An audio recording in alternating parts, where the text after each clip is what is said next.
Bonjour bien-aimés, nous sommes ce jour ensemble pour aborder un autre thème et il est intitulé « La poutre au lieu de la paille ». La poutre au lieu de la paille.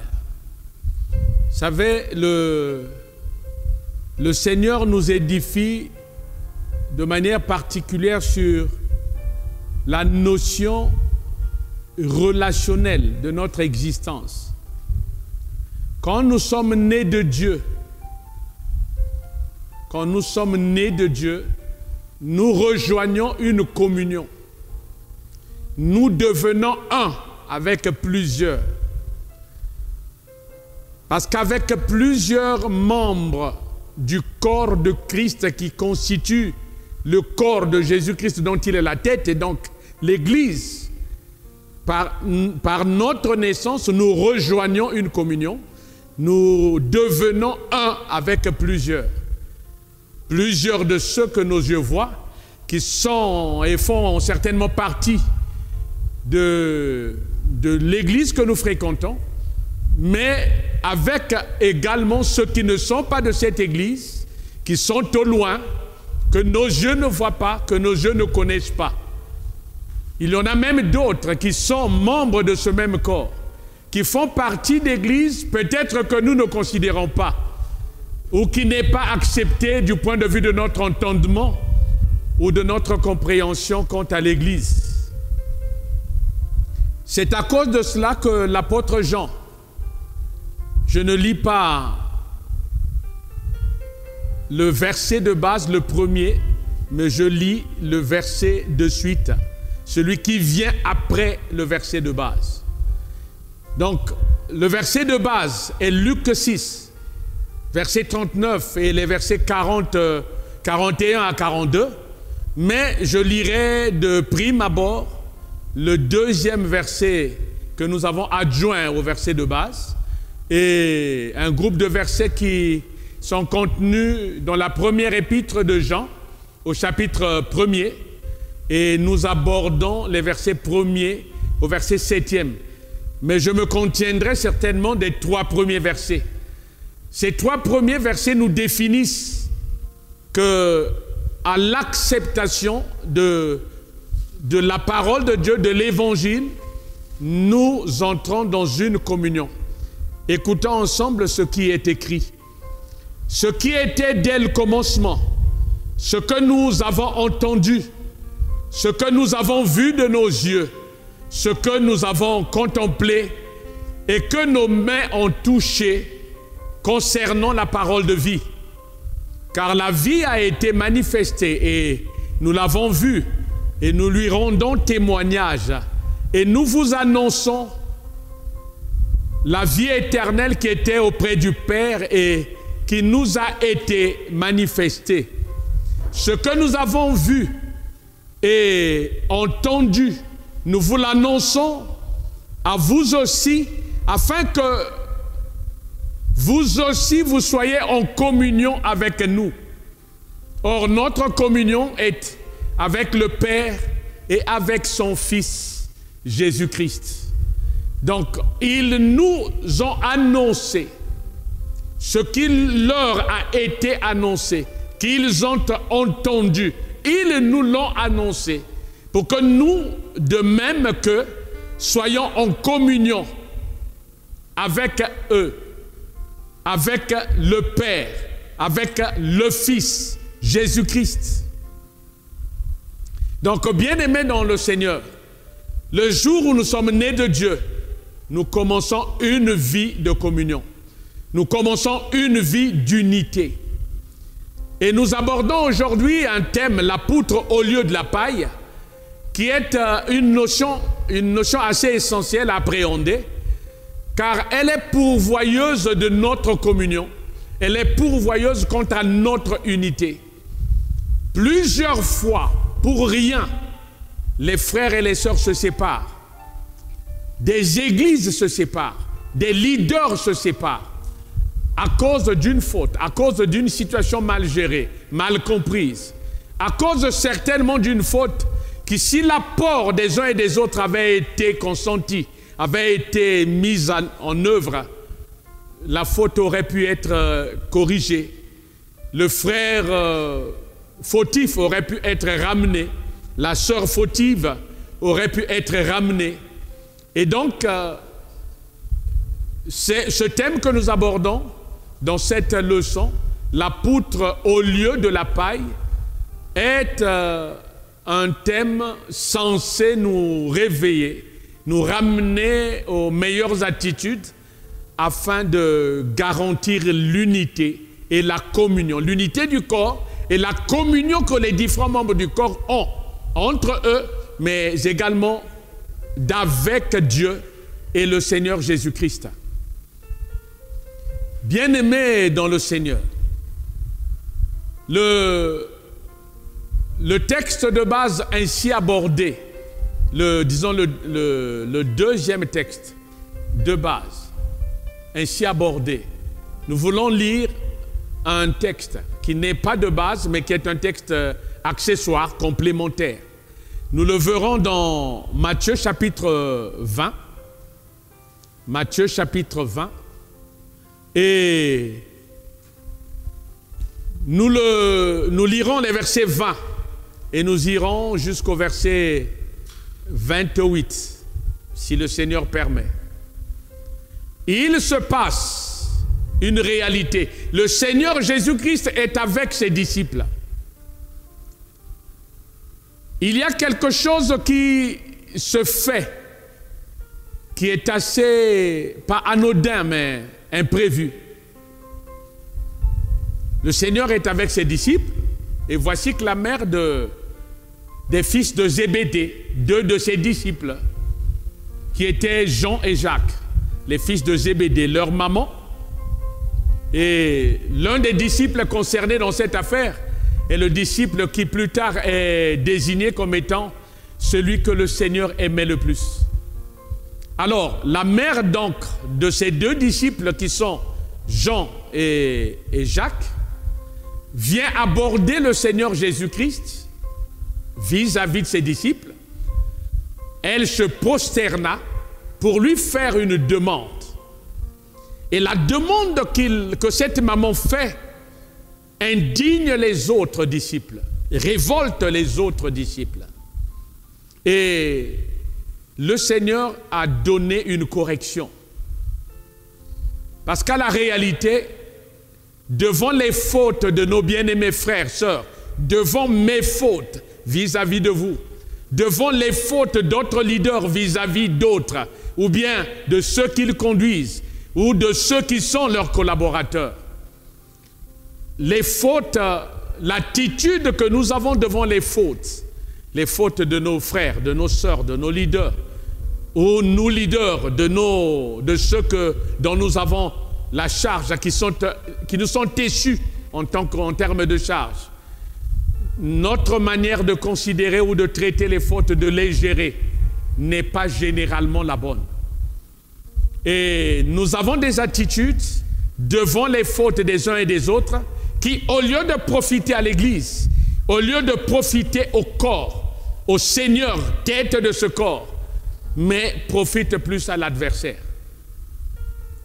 Bien-aimé, j'ai dit au tout début, en abordant ce thème qui est intitulé « La poutre au lieu de la paille » et qui a pour base essentielle Luc 6, verset 39, verset 41 et verset 42,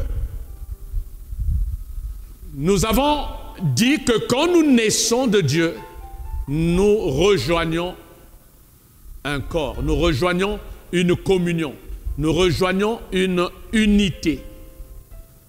Des membres mis ensemble pour constituer l'Église. Et dans cette unité, la séparation n'est pas permise. Dans cette unité, le rejet n'est pas permis. Bien-aimés dans le Seigneur, voyons voir ce qui est dit dans Matthieu chapitre 20 concernant le plaidoyer que fait la maman des enfants de Zébédée. Je lis donc la parole du Seigneur qui concerne cette réalité que je viens de sus évoquer. Alors la mère des fils de Zébédée, s'approchant de Jésus avec ses fils, et se prosterna, s'approcha de Jésus avec ses fils, et se prosterna, pour lui faire une demande. Les versets qui suivent nous donnent de réaliser cette demande. Il lui dit, le Seigneur dit donc à la mère des fils de Zébédée, « Que veux-tu » Voici sa réponse. « Ordonne, lui dit-elle, que mes 2 fils que voici soient assis dans ton royaume, l'un à ta droite et l'autre à ta gauche. » Jésus répondit, « Vous ne savez pas ce que vous demandez. Pouvez-vous boire la coupe que je dois boire? » Nous le pourrons, dirent-ils. Nous le pouvons, dirent-ils. Et il leur répondit, « Il est vrai que vous boirez ma coupe. Mais pour ce qui est assis à ma droite et à ma gauche, cela ne dépend pas de moi et ne sera donné qu'à ceux à qui mon Père l'a réservé. » Voyez-vous, la maman fait une instance, vient interpeller le Seigneur à propos de ce que dans son royaume, ses 2 fils soient assis à ses côtés, l'un à sa droite et l'autre à sa gauche. Le Seigneur répond. Le Seigneur ne répond pas de manière vindicative. Le Seigneur ne blâme pas. Le Seigneur ne dit pas, mais que venez-vous de faire? Il ne le rejette pas pour cette démarche, mais il apporte un enseignement correctif. Mais en amont de cela, ou en deçà de cela, nous voyons une réalité des disciples, une réaction des disciples qui est assez particulière. Le verset 24. Les 10, parce que la maman avait intercédé pour 2, donc les 10, ayant entendu cela, furent indignés contre les 2 frères. Ça veut dire qu'ils réagirent en témoignant leur indignation. Indignation comme pour dire, comment pouvez-vous? De quel droit? Que cela veut-il dire? Le verset 25 et le verset 26, nous voyons une exhortation du Seigneur, non pas à l'endroit de ceux par qui le problème est arrivé, mais à l'endroit de ceux qui ont réagi. Il y a eu certainement faute. Le Seigneur a corrigé de la manière la meilleure et qui se devrait. Mais nous voyons une réaction qui n'est pas permise, qui ne se devrait pas au milieu des enfants de Dieu. Une réaction qui n'est pas contributive de la communion que nous avons et de l'unité que nous devons garder. Les versets 25 et 26, le Seigneur dit, Jésus les appela et dit, vous savez que les chefs des nations les tyrannisent et que les grands les asservissent. Il n'en sera pas de même au milieu de vous. Mais quiconque veut être grand parmi vous, qu'il soit votre serviteur. Et quiconque, là c'est le verset 27, et quiconque veut être le premier parmi vous, qu'il soit votre esclave. Et il termine au verset 28 en disant, c'est ainsi que le Fils de l'homme est venu, non pour être servi, mais pour servir et donner sa vie comme la rançon de plusieurs. Bien-aimés dans le Seigneur, c'est vrai, nous tendons à la perfection. Mais nous ne sommes pas parfaits. Nul ne l'est. Cela veut dire que tant que nous sommes encore dans ce monde, en regardant les autres, nous constaterons des défaillances. Nous constaterons des fautes. Nous dirons certainement qu'il a péché, qu'un tel a péché. Mais le Seigneur reconnaît, après nous avoir accordé ce que nous appelons le pardon judiciaire, après nous avoir délivré de la nature de péché, le Seigneur nous dit qu'en cas de péché, de situation de péché, nous avons à nous confesser. Là, c'est le Seigneur qui le dit. Nous avons simplement à nous confesser, à demander pardon pour notre péché, et nous serons pardonnés et purifiés de notre iniquité. Le Seigneur prévoit donc une porte de sortie pour le pécheur. Le Seigneur sait que tant que nous serons dans ce monde, nous ne serons pas parfaits. Nous devons nous efforcer à marcher à son image, à son modèle, sur son modèle. Mais il y aura toujours des fautes. Et l'apôtre Paul dit une chose merveilleuse au sujet des fautes. Il dit quelque chose qui est dans l'épître de Paul aux Galates. Nous pourrons le voir dans Galates chapitre 6. Si mes souvenirs sont exacts, nous allons y arriver. Galates chapitre 6. Et déjà dès le verset 1er, Galates chapitre 6 donc, dès le verset 1er, l'apôtre Paul dit, frère, si un homme vient à être surpris en quelque faute, si un homme vient à être surpris en quelque faute, vous qui êtes spirituels, redressez-le avec un esprit de douceur. Prends garde à toi-même, de peur que tu ne sois aussi tenté. Donc quand tu viens pour corriger une faute, avec un esprit de douceur, veille à ce que toi-même, tu ne tombes pas dans la faute. Parce que de manière générale, le péché fait pécher. Le péché des autres nous fait pécher plusieurs.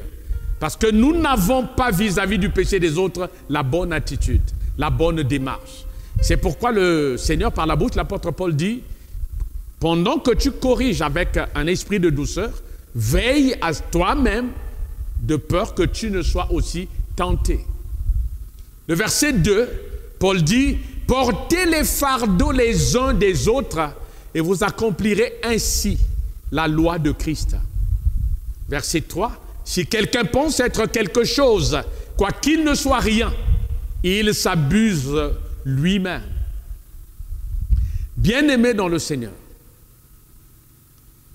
la poutre au lieu de la paille. Alors, nous aborderons donc les deux versets, ou plutôt les trois, les deux versets, notamment 41 et 42.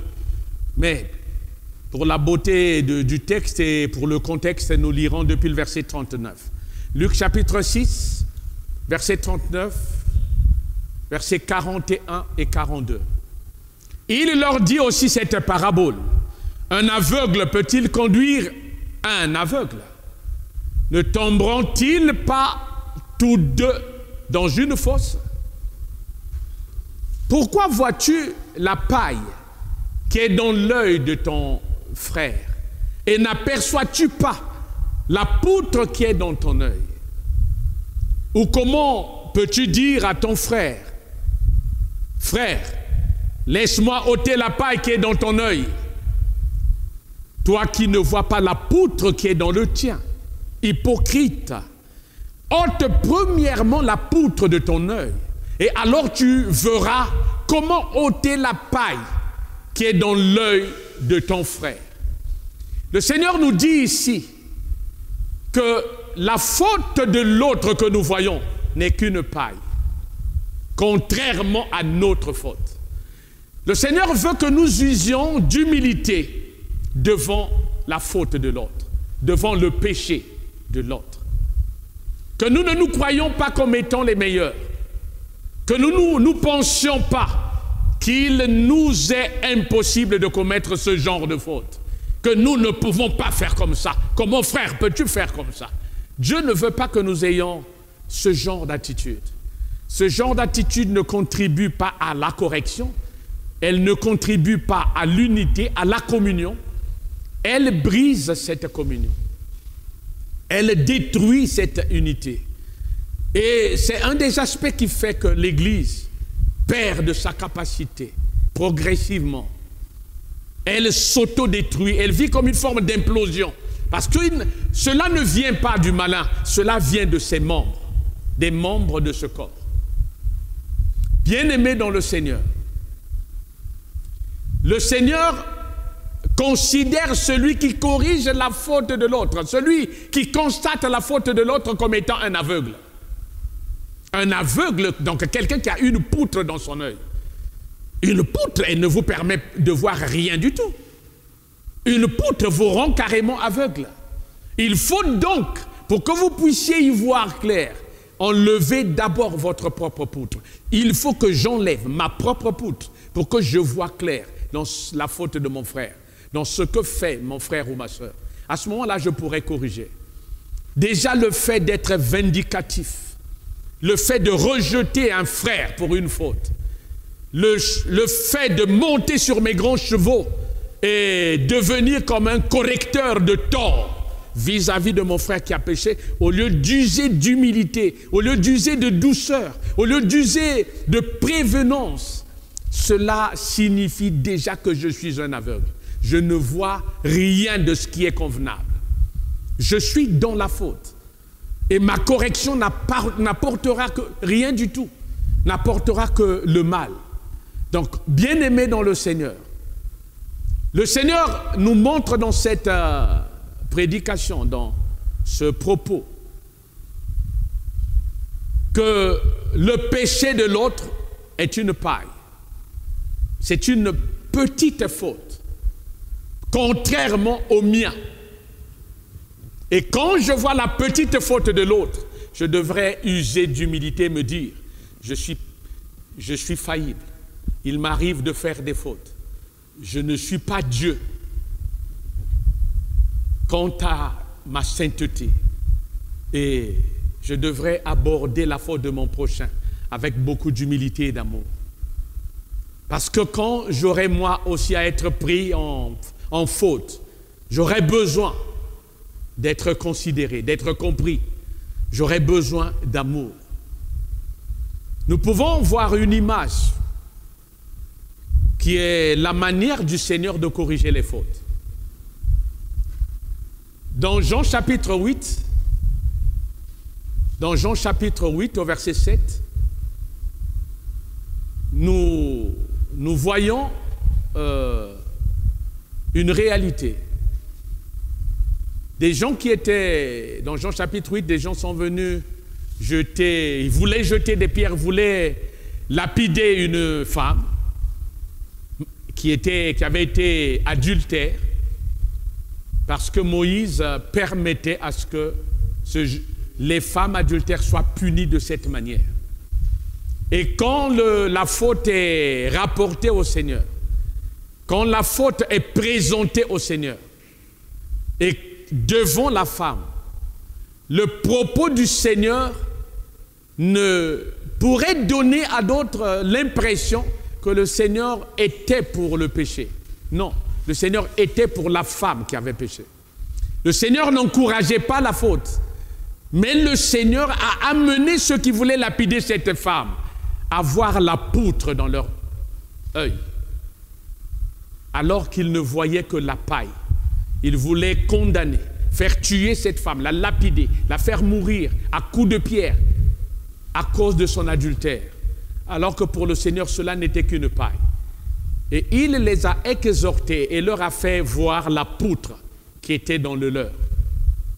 Aussitôt, ils ont laissé tomber les pierres qu'ils voulaient lancées sur la femme, les pierres avec lesquelles il voulait lapider la femme. C'est une exhortation à l'unité que nous fait le Seigneur dans ce propos, mais également une exhortation à l'humilité. C'est une exhortation à conserver la communion. C'est une exhortation à ne pas se considérer comme Dieu, mais à se considérer comme enfant de Dieu, faillible et capable de pécher. Souvenez-vous que si quelqu'un surprend une personne en faute,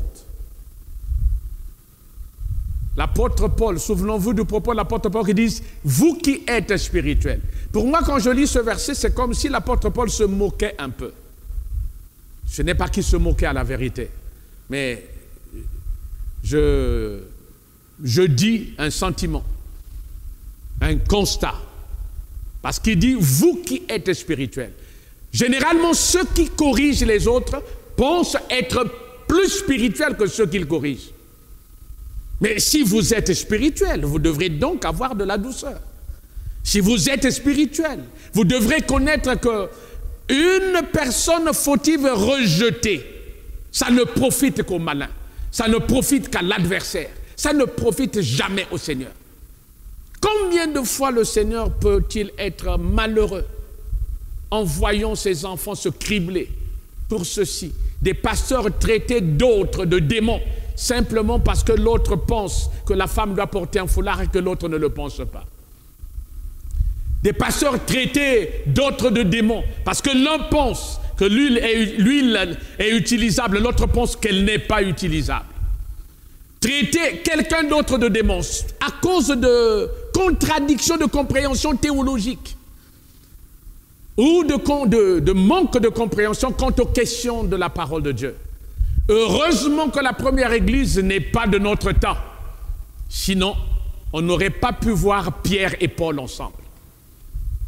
Parce que Paul, qui avait une grâce si extraordinaire, si gracieuse, excusez-moi, permettez-moi que je le répète, une grâce si gracieuse, qui était un enseignant et un prédicateur hors pair, qui comprenait les choses et avait été enseigné par le Seigneur lui-même quant à l'esprit.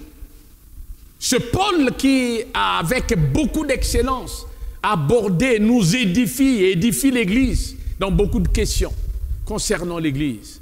Ce Paul a vécu avec l'apôtre Pierre. L'apôtre Pierre qui en son temps considérait encore la loi, certains aspects de la loi, alors que le Seigneur avait crucifié cette loi à la croix. Paul le savait, mais il ne pouvait pas se permettre de mépriser Pierre. Oh, nous avons besoin, dans cette église de la fin, du temps de la fin, cette église du temps de la fin, cette église où nous nous apprêtons à recevoir le Seigneur Jésus-Christ, cette église que nous, leaders, sommes amenés à être un, au-delà des dénominations, pour qu'au jour du Seigneur, quant à l'enlèvement, nous soyons ensemble, fidèles au rendez-vous, et que le Seigneur nous prenne.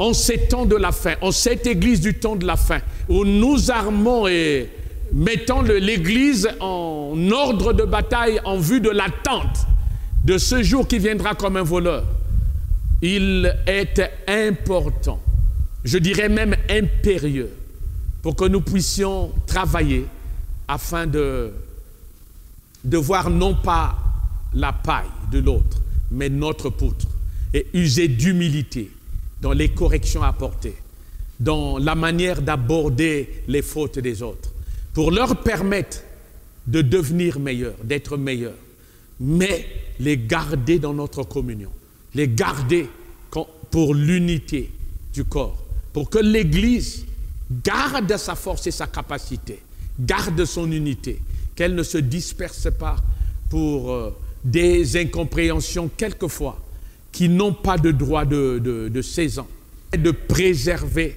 notre unité et notre communion. Soyons en paix les uns d'avec les autres, usons d'amour pour que nous ayons à couvrir les fautes des autres. et considérons notre poutre et voyons la faute de l'autre comme étant la paille. Que le Seigneur vous bénisse et que cela contribue à construire aujourd'hui, à avoir une église plus forte et une église à point, à même d'être prise par le Seigneur lors de son avènement. Que le Seigneur vous bénisse. Que Dieu vous bénisse et au revoir. Merci.